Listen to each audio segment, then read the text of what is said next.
Kaya yung pag-aaralan natin sa umagang ito, na pinamagatan kong itchy ears, or sinasabing makati sa tenga, o masakit sa pandinig, kumbaga. Ito yung salitang metaphor na ayaw ng mga tao. Gusto lang nilang marinig yung mga magagandang salita. Gusto lang nila yung nagbibigay lang sa kanila ng comfort o yung mga pleasing words, kumbaga. Pero pag usapan ng kasalanan, ayaw na nilang pakinggan. Ayun po yung masakit, lalo na sa ating pag-aaralan sa umagang ito. Alam ko maraming masasaktan o matatamaan, dapat kailangan natin ituro to. Masakit siya pero dapat malaman natin. Kung tayo man ay matamaan, praise God. Kung tayo man ay hindi matamaan, praise God pa rin. Kasi naiiwasan natin yung mga bagay na hindi nakakalugod sa ating Panginoon. Next slide. Bago natin pag-aralan muna, talakayin muna natin yung background ng ating pag-aaralan sa 2 Timothy chapter 4, verse 1 to 15. Itong 2 Timothy, sinulat ni Pablo para kay Timoteo. Pinapakita dito na maging matatag sa harap ng pag-uusig at maling turo, lalo-lalo na sa kanyang misyon na ibinigay sa kanya. Ibinigay ni Apostol Pablo kay Timoteo. Sa time nila, laganap ang persecution that time, yung pag-uusig. Na makita natin in chapter 1, kung babasahin nyo ang 2 Timothy, makita natin doon yung pagpapalakas ng loob ni Pablo kay Timothy na huwag mahiya, ipangaral ang salita ng Panginoon. Kung babasahin nyo po yan, na makita natin, dapat hindi natin ikinakahiya na tayo'y magbahagi ng salita ng Panginoon. Hindi lang po mga pastor ang mag-share, elder, hindi mga leaders, kundi pwede po tayo. Yung mga mananampalataya ng Panginoon ay magbahagi ng kanyang salita. Kaya dapat walang bawas, walang kulang, at walang sobra. Yung ibinabahagi natin na salita ng Panginoon. Sa chapter 2 naman, makita rin natin dito yung dapat magtiis sa pag-uusig na nanarasan bilang mabuting kawal ni Jesus at pag-iwas sa maling katuruan. Na makita natin, in chapter 2 pala ng 2 Timothy, nandun yung pag-uusig pa rin na naranasan. Pero kahit ganun pa man, dapat maging mabuting kawal ka pa rin. At umiwas sa mga maling katuruan na sinasabi ni Apostol Pablo kay Timoteo. At sa chapter 3 naman, ang kahalagahan ng banal na kasulatan. Na napaka-importante sa atin niya yung salita ng Panginoon. Yung sola scriptura, na yung word alone, na dapat nating pinanghawakan, ayun yung nagiging sandigan natin at guide upang sa ikalalago ng ating pananampalataya. Na hindi tayo nagtuturo lamang sa sarili nating kaunawaan, kundi nagtuturo tayo ng salita ng Panginoon. Kaya basahin natin yung 2 Timothy chapter 4, verse 1 to 2. Sabay-sabay po tayong sa harap ng Diyos, alang-alang sa kanyang pagdating bilang hari, inaatasan kita. Ipangaral mo ang salita ng Diyos. Pagsikapan mong gawing iyan, napapanahon man o hindi. Himukin mo at ang mga tao at palakasin ang kanilang loob sa pamamagitan ng patyagang pagtuturo. Na dito, makita natin na si Timoteo ay pinapalakas ni Apostol Pablo, in-encourage na, sabi niya dito, himukin mo at pagsabihan ng mga tao. Palakasin mo ang kanilang loob sa pamamagitan ng matyagang pagtuturo. Yung salita ditong pagsabihan. Dapat nating tanggapin to na tayo ay kapag meron tayong mali, dapat nating tanggapin kung may mali tayong nagawa. o against man sa Bible. Next slide. Meron ba sa atin dito na ayaw ng magpa-correct sa mali niya? Meron ba sa atin dito? Kapag may mali kang nagawa, parang ayaw mo pa rin magpatama. Lalo na kung ang salita ng Diyos yung nag-correct sa atin. Minsan parang ayaw natin kasi gusto lang natin yung nakakapaglubag-loob lang. Ayaw natin yung mga masasakit na salita. Ayun yung nakakatakot. Bilang mga Christian, hindi po tayo ganito. Yung purong masasarap lang o magaganda lang yung ating mapapakinggan.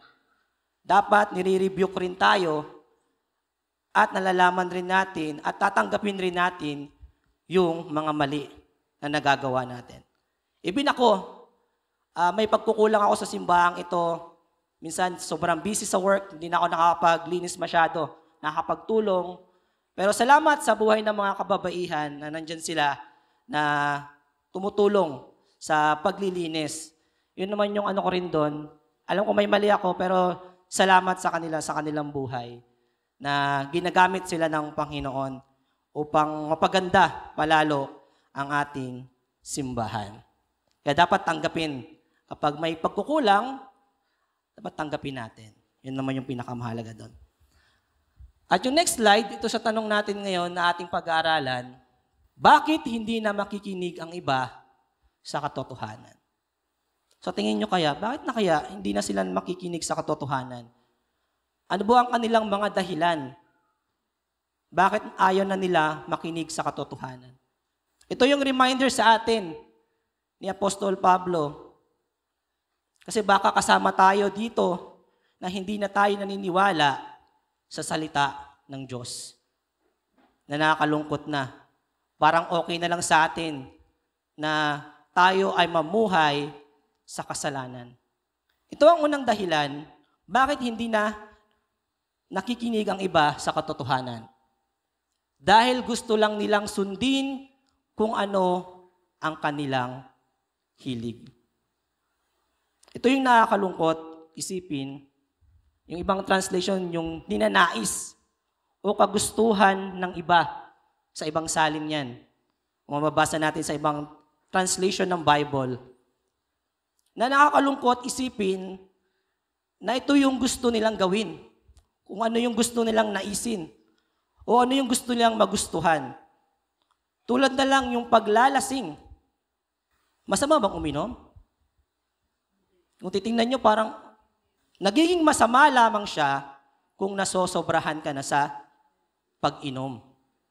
Pag ang alak dumating na sa utak o dito na sa ulo, hindi lang dito, dumating na dito, delikado na. Kaya nga, sabi dito, sabi sa Ephesians chapter 5 verse 18, huwag kayong maglalasing sapagkat mauuwi yan sa magulong pamumuhay.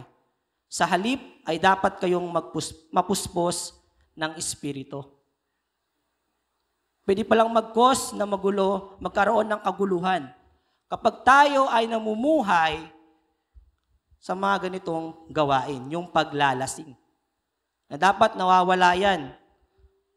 Okay naman uminom, hindi masama, kasi good for the heart naman po yan. Sinabi rin naman sa Bible. Pero pag sobra na, iba na pong usapan yan. Kasalanan na po yan, mga kapatid. At yung pangalawa, yung kalayawan. Yung next slide.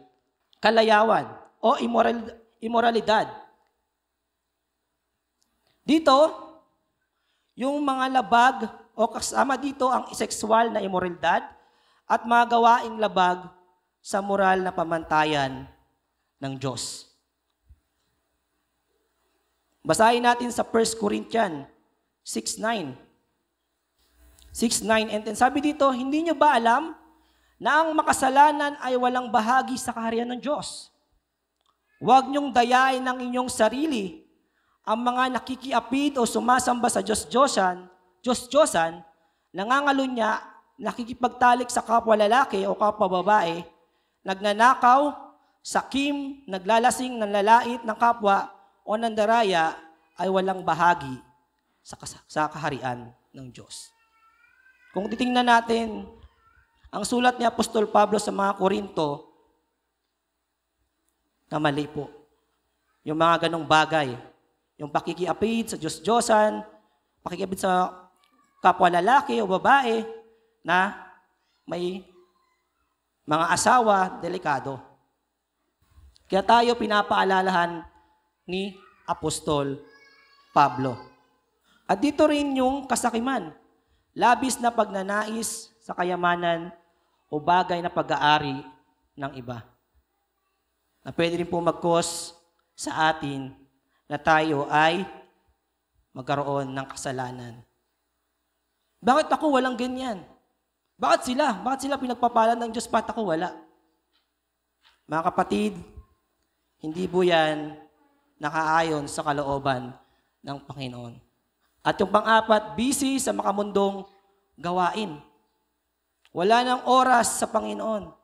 Lalapit na lang sa Panginoon kapag may problema. Pero pag walang problema, kalimutan, mamaya ka na Lord. Next time ka na. Dapat hindi ganon. Dapat meron tayong time para sa ating Panginoon. Tulad na lang tuwing Sunday, nakakalimutan natin magsimba, maglalaba muna ako.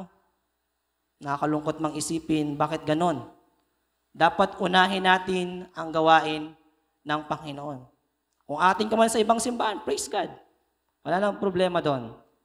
Pero kung may iba ka lang gagawin tuwing Sunday, delikado. Dapat, hindi naman dapat maging priority yon. Dapat yung gawain ng Panginoon ang maging priority natin sa ating mga buhay. At pangalawang kadahilanan, bakit ayaw nang maniwala ng ibang tao sa katotohanan? Basahin po natin. Dahil gusto lang nila yung turo na gusto lang nilang marinig. Basahin po natin yung teksto. Na walang ituturo, kundi ang ibig lamang nilang marinig. Ito yung masakit. Maghahanap lang sila ng tagapagturo. O yung gusto lang nilang marinig yung masasarap na salita o magagandang salita. Yung comfort lang sa kanila. O yung gusto lang nilang pakinggan. Pero pag usapang kasalanan na, ayaw na natin. Tulad na lang yung prosperity gospel. Next slide. Ito yung pinaka-common ngayon sa time natin. Yung about sa prosperity gospel. Kawawa dito yung mga mahihirap. Kung titingnan natin yung prosperity gospel, nakapokus lang about sa yaman. Kasi hindi ka pinagpapala ng Diyos dahil hindi ka nagbibigay ng malaki. Ganun yung ng prosperity gospel, delikado to. Sabi pa nga doon ng isang pastor na pakinggan ko sa Facebook. Yung isang pastor sabi niya, pag hindi ka pa yumaman, pag nakita pa kita na hindi pa rin mayaman, sasagasaan kita. Parang ganun yung pagkaano niya. Kasi nakita niya, ang yaman na ng pastor, pero yung mga miyembro niya, mahirap pa rin. Hindi po ganun. Kasi kung titingnan natin yung konteksto in the New Testament, hindi po nakabase sa kayamanan, kundi kung gaano kalalim na yung pagtitiwala natin sa ating Panginoon. Dapat yung mga mananampalataya, yung nagsisimba, nanampalataya sa Panginoon, ay may malalim ng relasyon sa ating Panginoon. Ayun yung mas maganda. At yung pangalawa naman, naligtas ang tao sa paggawa ng mabuti. Ito yung nakakatakot na turo. Gustong-gusto to ng iba. Hindi na ako mananampalataya. Gagawa na lang ako ng mabuti palagi. Kasi ligtas naman ako eh. Kung babasahin po natin yung sa Ephesians, tinuturo dong naligtas tayo dahil sa biyaya ng Panginoon. Hindi po sa ating mga gawa. Kaya walang maipagmamalaki ang sinuman. Hindi po nakabase sa work natin yung kaligtasan natin, kundi nakabase sa ating Panginoong Hesukristo. Kaya tayo ay naligtas. Yung paggawa natin ng mabuti is responsibility natin. Ito yung response natin bilang mga Christian na nakikita sa buhay natin. Kasi delikado rin kapag ang mananampalataya ay hindi nakikitaan ng bunga, Ibig sabihin, patay yan. Dapat kung mananampalataya ka, nakikita sa buhay mo yung pagkilos ng ating Panginoon. Yung pagtulong sa kapwa. May lumalapit sa'yo na nanghihingi ng tulong, pero sinabihan mo lang, God bless you. Magpapalain ka ng Panginoon. Hindi po ganon. Kasi sinabi sa Santiago, tulungan mo. Kung may nangangailangan. Hindi yung sasabihan mo lang, God bless you. Kasi wala nang makain, sasabihan mo lang, God bless you. Maganda naman siya, pero dapat may gawin tayong action rin. At yung pangatlo, yung gusto lang nila na turo na masarap sa pandinig. Yung word, yung more in comfort lang. Yung topic about sa pag-ibig, ang daming umatin. About sa ano ba yung mga topic na gustong-gusto ng mga kabataan. Pero pag usapang kasalanan na, ayaw na nila. Bakit kaya? Kasi nagpapantig yung tenga nila ay parang ayaw nilang marinig yung masakit na salita. Gusto lang nila yung masasarap lang. Gusto lang palaging kumakain lang ng adobo. Ayaw nilang kumain ng tuyo. Yun yung nakakatakot sa atin. Dapat tayo bilang mananampalataya ay hindi lang puro comfort lang yung word na pinapakinggan natin. O yung anong gusto lang nating pakinggan. Kundi dapat, andun rin yung kasalanan. Yung rebuking, correcting, lalo na sa mga maling nagawa natin. At yung ating mga mapapakinggan, dapat hindi lang ganon. Na mahal tayo ng Diyos. Yun ang gusto ng tao eh. Ang sarap naman pakinggan talaga. Totoo naman. Pero pag pinagsabihan na about sa kasalanan, ayaw na natin. Sabi nga doon, ang kabayaran ng kasalanan ay kamatayan. Ayaw nila yung tatakpan nila yung verse na yun. Kasi masakit eh. Kasi may nakagawa ko ng kasalanan ko eh. Hindi pa ako nagko-confess sa ating Panginoon. Tatakpan ko muna tong verse na to. Hindi po ganon. Dapat po lahat ay tanggapin natin kung anong sinasabi ng Biblia. Kung may mali man, dapat nating tanggapin at humingi ng tawad sa ating Panginoon. Pangatlo, bakit ayaw nang makinig ng mga tao sa katotohanan?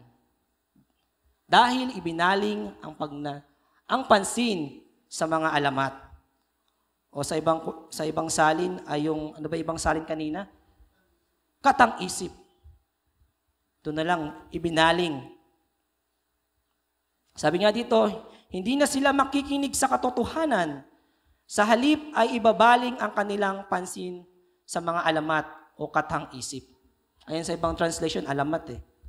Ayun yung mababasa natin. Na makita natin dyan, ito yung mga masakit. Lalo na sa mga province, ito yung nangyayari. Mas common talaga tong word na to eh. Yung niniwala sa mga beliefs. Pamaniin, kumbaga. O minsan yung kwentong barbero, pinapaniwalaan na nakakalungkot. O yung kwentong gawa ng tao. Na ang tao daw ay nanggaling sa unggoy. Niwala ba kayo? Payag kayo doon? Ewan ko lang sa inyo kung papayag na sa inyo na yan. At isa rin yung pagsamba sa Diyos-Diyosan. Naging tradisyon na, at ngayon pinaniniwalaan na ayaw na nating ipatama kung ano yung mali natin. Kasi dito na ako eh, mamamatay na ako dito. Sa ano na to, pananampalatayang ganito.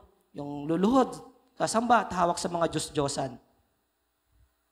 Masakit pero kailangan nating tanggapin. Kaya nga sabi dun sa Romans chapter 1, verse 21 to 22, basahin po natin. Kahit na kilala nila ang Diyos, siya'y hindi nila pinarangalan bilang Diyos. Ni pinasalamatan man. Sa halip naghaka-haka sila ng mga bagay na walang kabuluhan. Kaya't nagdilim ang hangal nilang pag-isip. Sila'y nagmamarunong, ngunit lumitaw na sila'y mga hangal. Next slide. Tinalikuran nila ang kaluwalhatian ng Diyos na walang kamatayan At ang sinamba nila ay mga larawan ng mga taong may kamatayan, ng mga ibon, ng mga hayop na lumalakad, at ng mga hayop na gumagapang. Kaya ito yung nakakatakot.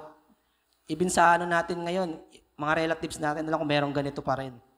Naniniwala sa mga ganitong Diyos-Diyosan. Na dapat bilang mga mananampalataya, mag-stand tayo na ipangaral ang salita ng Panginoon. Na huwag tayong matatakot. Kasi minsan natatakot tayo maka-offend eh. O naging ganyan ka, naging Christian ka lang. Parang ang bait mo na ngayon. Sabihan ka lang ng gano'n, no? Ayaw mo na mag-share, mahihiya ka na. Minsan magpipray ka. Ikaw yung ipaglilid sa mag-pray. Ayaw mo na kasi marami kang mga unbeliever na kasama. Dapat nakikita yung bunga sa atin. Hindi natin ikinakahiya. Sabi nga ni Pablo, yung ebanghelyo. Napapanahon man yan o di napapanahon, dapat ipinapangaral natin at ibinabahagi natin ang salita ng Panginoon. Kaya nga napakadali na maligaw yung mga Kristyan. Bakit? Kasi ang problem, hindi sila nakatuon, lalo na sa ating Panginoong Jesucristo. Kasi nakatuon sila kung ano yung gusto nila. Nakatuon lang yung iba sa kwento, gawa ng tao. Ayun yung nakakatakot. Kaya dapat tayo bilang mananampalataya ay nakatuon ang buhay natin kay Jesus. Hindi nakatuon sa katabi mo, hindi nakatuon sa kay pastor. Kung may problema si pastor, hindi nakabase kung ano yung emosyon natin. Kundi dapat nakabase palagi yung pananampalataya natin sa Panginoon. Kaya kailangan nating iwasan ng buong sikap ang mga maling doktrina na kumakalat sa panahon natin ngayon. Even sa time nila, na nire-remind ni Apostol Pablo kay Timoteo. At umiwas sa mga makasalanang pamumuhay. Magagawa lang talaga natin itong mga bagay na ito sa tulong ng banal na Espiritu. Kung wala po yung pagkilos ng banal na Espiritu sa atin, napaka-imposible natin itong matutunan. At magawa at mai-apply sa ating mga buhay. Kaya nga dapat yung salita ng Diyos ay palagi nating dala. Kasi hindi natin ma-identify ito, mga kapatid. Hindi nyo ma-identify kung ano yung mga maling katuruan. Lalong-lalo na kapag hindi tayo nagbabasa ng salita ng Diyos. Napaka-imposible nating maunawaan at malaman ang maling katuruan. Kaya yung challenge sa atin para malaman natin to at ma-identify, hingin natin ang tulong ng banal na Espiritu na kumilos sa ating buhay. At magbigay tayo ng time sa pagbabasa ng kanyang salita. Kasi kahit nakikinig kayo dito, pero kung wala kayong ginagawa sa buhay nyo na pagbabago, tulad na lang ng pagbabasa ng salita ng Panginoon, may problem pa rin sa atin. May kulang. Missing po. Hindi lang po tayo Christian tuwing Sunday. Christian po tayo dapat everyday. Ito yung nakakalungkot kasi sa atin eh. Minsan, naging Christian lang tayo pag nasa simbahan. Pero paglabas na, anong tawag sa atin? Kayo na bahala doon kung ano ayaw mag-isip. Kaya maging aware rin tayo. Dapat kilala tayong mananampalataya ng Panginoon. Hindi tayo kilala na kampo ni Satanas o kampo ng demonyo. Dapat kampon tayo o tayo ay mga lingkod o mga anak ng Diyos dapat nakikita sa buhay ng mga mananampalataya. Kaya mga kapatid, huwag natin ikinahiya o ikakahiya ang salita ng Panginoon. Ituro natin, lalo-lalo na sa inyong mga anak o sa inyong mga asawa kung wala man sila dito, share nyo yung Word of God. Kung napakinggan mo man tong mensaheng ito, kung may matulot ka mang aral, that's good. Ayun yung napakahalaga sa atin. Yung next slide, sa ating pagtatapos, makikita dapat na hindi masunod ang hilig natin. Kung ano man yung gusto natin. Kundi dapat masunod palagi yung kalooban ng Panginoon. At hindi rin yung pinipili lang natin, yung turo na gusto lang nating marinig. Dapat hindi po ganon. Masakit man yan, tanggapin natin. At kailangan nating pagbulay-bulayan. Baka may mali pa talaga tayong nagagawa. Baka hindi pa talaga natin kino-confess yung kasalanan natin sa Panginoon. Ayun yung maganda mo mga kapatid. Hindi pagtalikod sa katotohanan na sinasabi ng Biblia. Na dapat hindi tumatalikod. Kundi dapat tayo naninindigan sa salita ng Panginoon. May problema ka man, malungkot ka man, o masaya kung ano man yung problema mo, dapat nakatayo ka pa rin sa katotohanan. Hindi magbabago yun. Pag galit ka, dapat hindi yun nagbabago yun. Dapat matanggal yung galit na yun, mapalitan ng kasiyahan. Kaya nga, sabi dito, bigyang halaga ang pagsunod sa tunay na aral ng Diyos at iwasan ang turo na hindi nakakalugod sa Kanya. Dapat nating iwasan yung mga turo na hindi nakakalugod sa ating Panginoon. Malalaman lang po natin to kung tayo po ay humingi ng gabay at tulong sa banal na Espiritu. At tayo rin po ay nagbabasa ng Kanyang salita. At tayo maging tapat sa ating Panginoon. Alam niyo yung salitang tapat? Baliktarin mo may yung word na tapat, ganun pa rin po siya. Naisip niyo ba? T-A-P-A-T. Pag baliktarin mo pa rin yun, tapat pa rin yun. Dapat ganun tayo. Tapat pa rin. Kahit baliktarin man tayo, tapat pa rin tayo sa Panginoon. Hindi tayo nagbabago. Hindi ko alam kung coincidence lang ba yan. Pero ganun dapat tayo, tapat. Hindi po tapat ng bahay niyo po, tapat sa Panginoon. Yung mga nakakalugod sa Kanya, yung gagawin natin habang tayo ay nabubuhay sa mundong ito. Masakit? Di parang ano siya sa tenga, pero dapat nating tanggapin. Ito po yung itinuro sa atin ng ating Panginoon. Kahit ako, nasasaktan rin ako sa mensaheng ito. Minsan may nagagawa akong kasalanan. Pero ang pinakamaganda naman doon, yung paghingi ng tawad sa Kanya. Yung pag-submit mo pa rin sa Kanya kapag naaagawa ka ng kasalanan, hindi nakakalugod sa Kanya. Sabi nga rin dun sa kanta kanina, yung Your Words Are Wonderful, yung title, yung last na kinanta. Give us ears to hear and eyes to see. Help us in our doubt and unbelief. Bigyan niyo po kami ng tenga na marinig at bigyan niyo po kami ng mata na makita upang sa aming pag-aalinlangan at aming hindi paniniwala ay mapalitan ng kabutihan. Mapalitan ng tama. At malaman namin at makita namin yung katotohanan sa ating mga buhay. Kaya napaka-importante sa atin na tayo humingi ng tamang pandinig at tamang nakikita upang maunawaan natin yung mga bagay na hindi nakakalugod sa Panginoon. Na huwag nating hintayin pa yung time na mamatay tayo kasi hindi naman natin alam kung hanggang kailan babalik ang ating Panginoon. Pwede ngayon, pwede bukas. Pero dapat ang gagawin natin, maging tapat tayo sa Panginoon sa araw-araw nating pamumuhay. Maraming salamat at tayo po'y manalangin.